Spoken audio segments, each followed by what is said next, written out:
Good morning, y'all. Welcome back to my channel. It's your girl Kiki here, and I'm currently standing right outside of Songtang Station.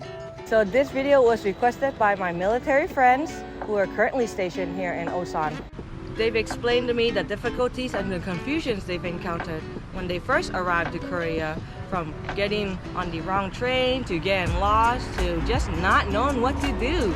Hell, some of them even told me that they've never really explored Korea because of the confusion with the metro system. So that's why I decided to make this video.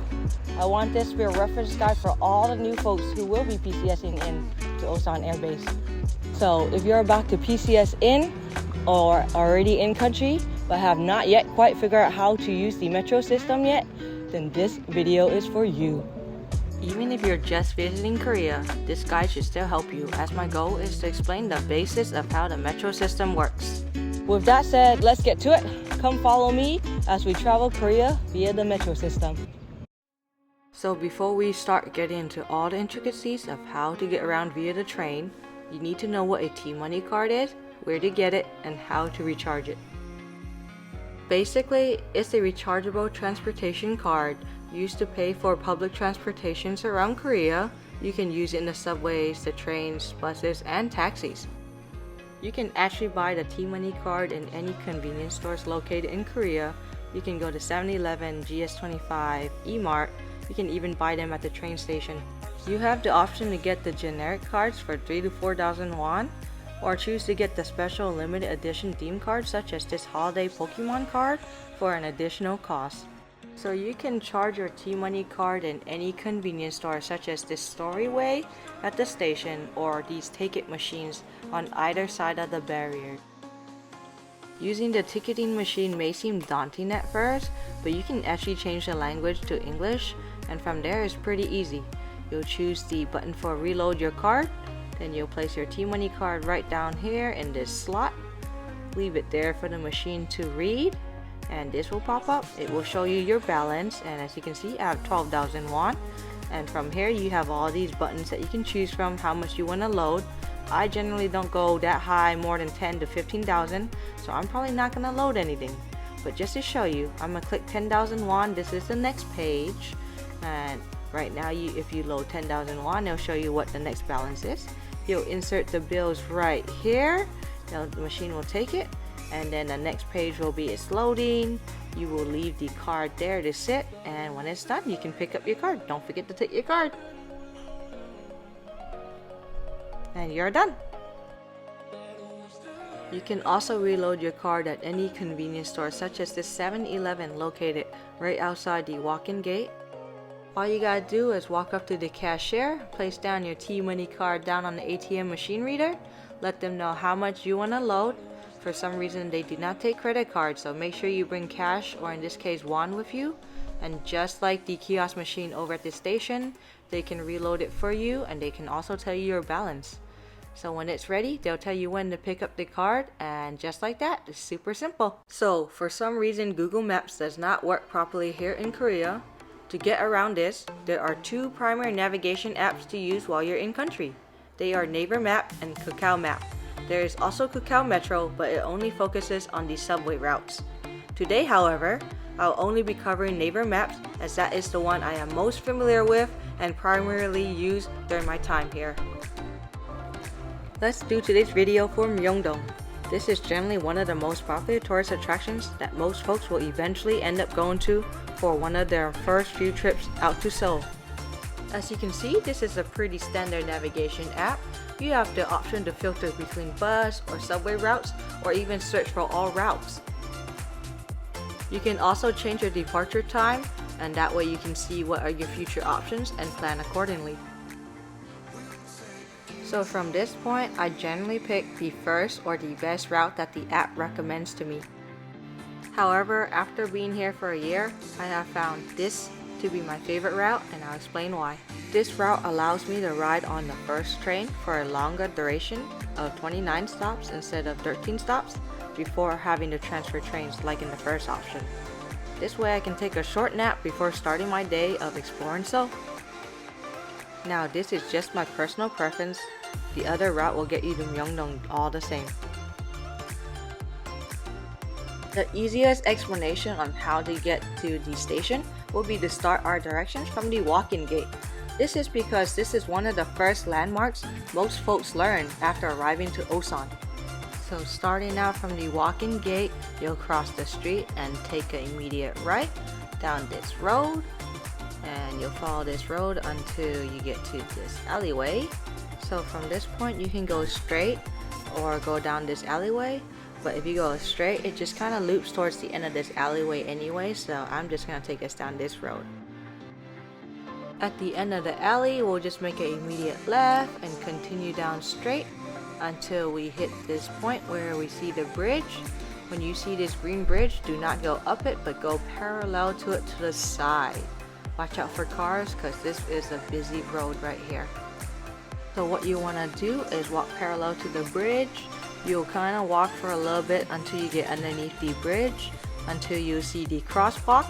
At this point, you will cross the crosswalk, make an immediate right, walk about another 5 minutes down the road, and you should see the station on your left. As you can see, this is how easy it is to get to Songtang station from the walk-in gate. It's about, I want to say, 10-15 minute walk from the walk-in gate. Of course, you have the option to take the taxi at the taxi bay that sits right outside to your right before you cross the street, but honestly, the walk is not that bad.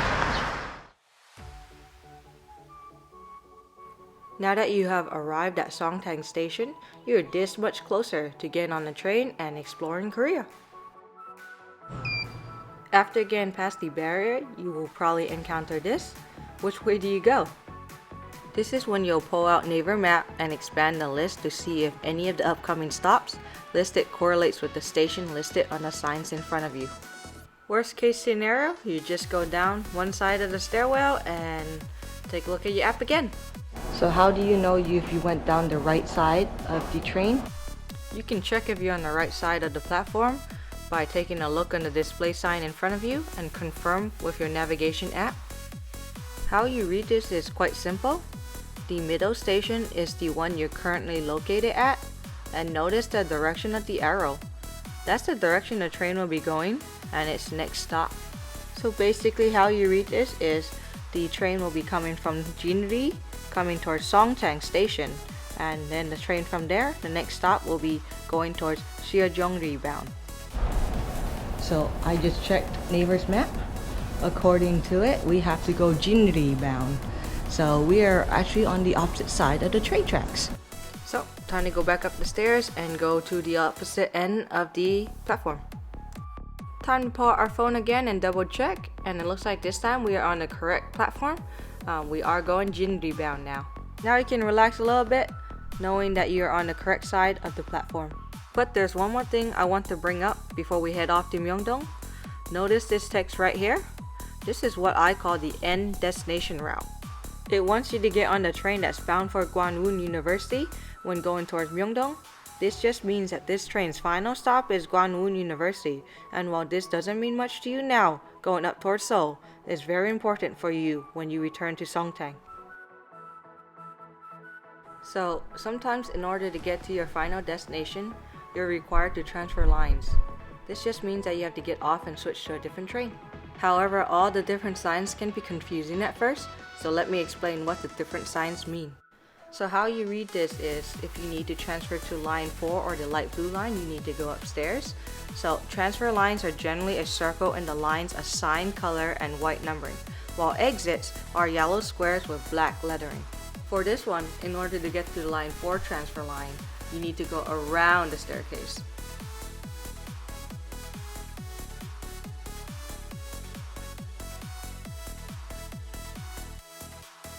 Occasionally the exit signs will look like this, listed on this pillar. And we have arrived, guys! Congratulations! You guys have made your first trip to Seoul! Okay. Let me say this one time, that one time. You make me feel alright. So Alleyway! Light bulbs light up! you can stay the night. You don't gotta go, we could take this slowly. No need to be lonely. Let me take you on this ride. No need to be shy.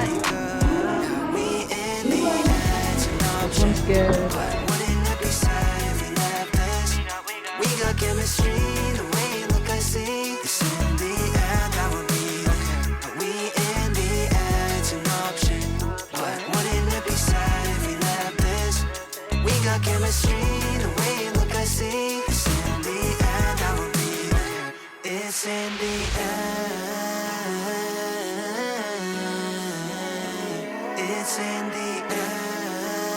Infamous egg bread. Alright y'all, it's been a long fun-filled day of exploring Myeongdong, but it's finally to head home. Let's take a look at the Never map and see what routes we need to take the train home. It looks like we have to take 2 trains, one for line 4 for 2 stops before we transfer to line 1 for a total of 29 stops before we hit Songtang Station.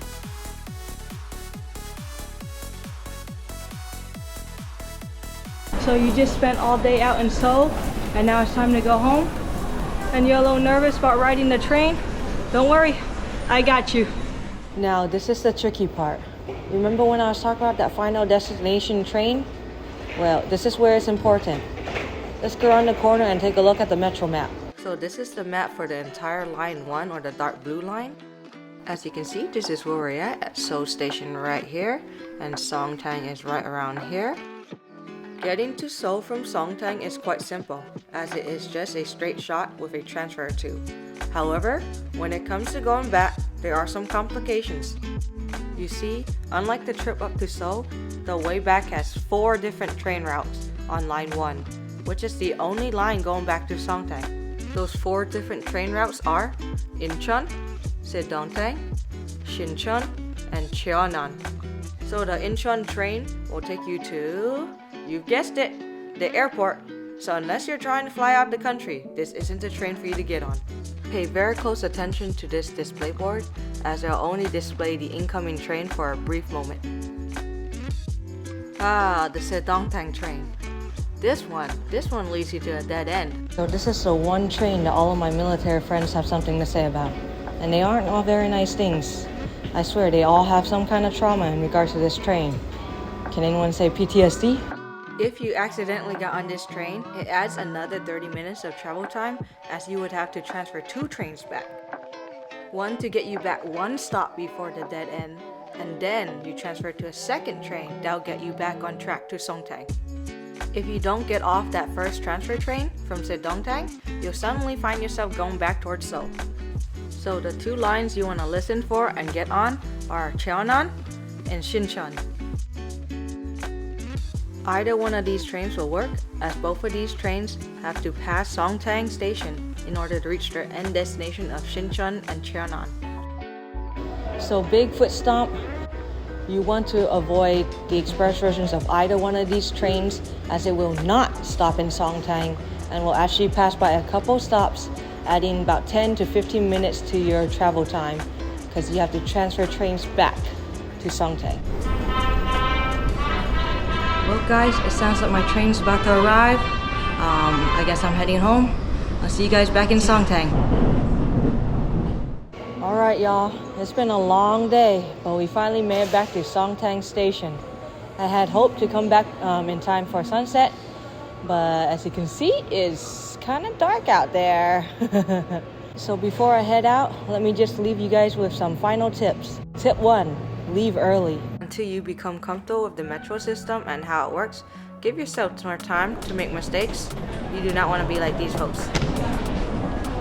You also want to avoid the rush hour, which on the weekdays is from 8 to 9 a.m. and 6 to 7 p.m. Not only is it so overly crowded that it's difficult to maneuver and walk around, you'll also highly likely not have a seat and be standing the whole ride back home. Also, keep in mind that the train stopped running at midnight, where you have to wait until 5:30 a.m. the next day for the train to start operating again, or you can pay a taxi to take you back to Songtang. But that can get costly real quick. Tip number 2, don't rush. I say this mainly because I see a lot of people running towards their trains, and then they just see a train arrive, the door opens, they just rush onto it. But little do you know, if you don't check, you could be hopping on the wrong train, going in the wrong direction. That's only adding more time to your travel. So yeah, just be on the safe side. Don't rush. Stop in front of the train. Take some time to just take a look at your phone and your navigation app again, just to verify. And it doesn't hurt to just kind of wait for the next train. There's just so many of them. Another one will come in the next few minutes. Trust me. Last tip, tip number 3. Don't always trust the time on your navigation app, because it's not always right. While the train here in Korea is usually very punctual, you can't account for the rush hour times, where the trains can be thrown off by a few minutes here and there This is a prime example. This was taken during rush hour in Seoul on the way back to Songsang. As you can see, all these people are trying to pack into this train like sardines, and occasionally this caused delays. Pretty much when you're starting out, you want to give yourself some time and room to make mistakes, because let me tell you, it's gonna happen. You're gonna make some mistakes. That's okay. That's all about learning, and eventually you will learn from those mistakes. You will never do it again. You will get stopped at those dead ends and you'll never do it again. So a common tip that my military friends tell each other is, if the train arrives too early or too late, don't get on it. While this tip is not wrong, it's not correct either. The trains can run late, so that tip is not always going to work. It can run a minute late, 2 minutes late, you never know. Something could have happened on the way to you. So as long as you're on the correct side, using the arrows, as well as pay attention to the final destination train arriving that's pulling in, and it matches your navigation app, then you are going to be heading on the right train. As long as you have those two correct and it matches, you will be okay. Don't pay attention to time, because like I said, that will not always match. Anyways, y'all, that was it. Thank you guys for joining me and watching this video. If you guys enjoyed this content and thought this was very helpful, please like and subscribe. I'll see you guys next time. Bye.